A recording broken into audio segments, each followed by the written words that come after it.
Bismillahirrahmanirrahim. Saya Muhammad Fauzi Muslim. Di sini saya akan menjelaskan tantangan dan solusi.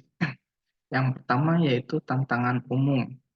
Nah, di tantangan umum ini ada resistensi dari manajemen. Nah, artinya apa sih? Nah, resistensi dari manajemen terjadi ketika pemimpin atau eksekutif perusahaan kurang mendukung perubahan atau inisiatif baru dalam tata kelola TI. Nah, penyebabnya itu yaitu kurangnya kesadaran akan manfaat IT ini. Manajemen mungkin menganggap IT hanya sebagai fungsi pendukung. Implementasi tata kelola IT seringkali mengubah proses bisnis yang sudah ada. Lalu kemudian di sini ada kurangnya pemahaman tentang framework IT. Nah, di sini biasanya framework itu ada framework TI seperti COBIT, AGL, ICO, dan TOGAF. Nah, itu standar yang digunakan untuk mengelola dan mengoptimalkan teknologi informasi dalam organisasi. Nah, di sini tuh kurangnya pemahaman tuh bisa jadi dikarenakan kurangnya pelatihan dan sertifikasi dari karyawan dan manajemen IT.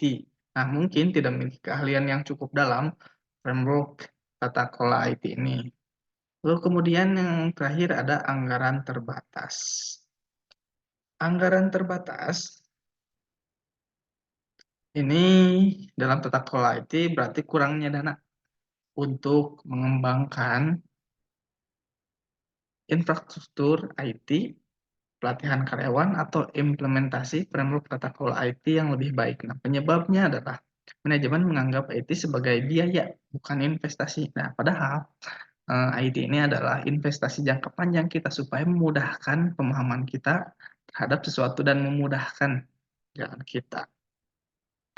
Lalu kemudian ada solusinya.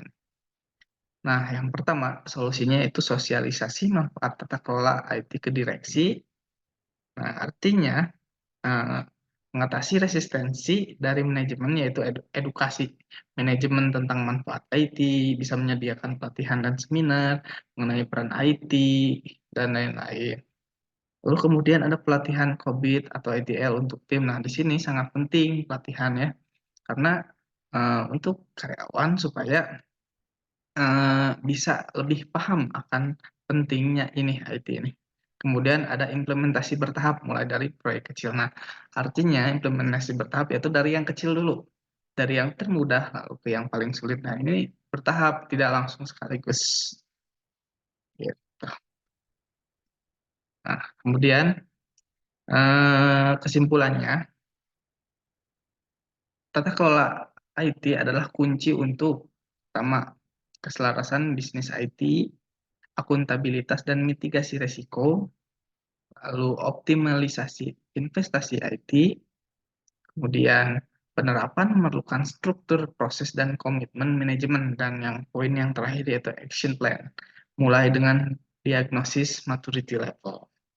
Nah, bagi yang belum paham, diagnosis maturity level yaitu proses evaluasi untuk mengukur sejauh mana organisasi telah menerapkan tata kelola IT secara efektif.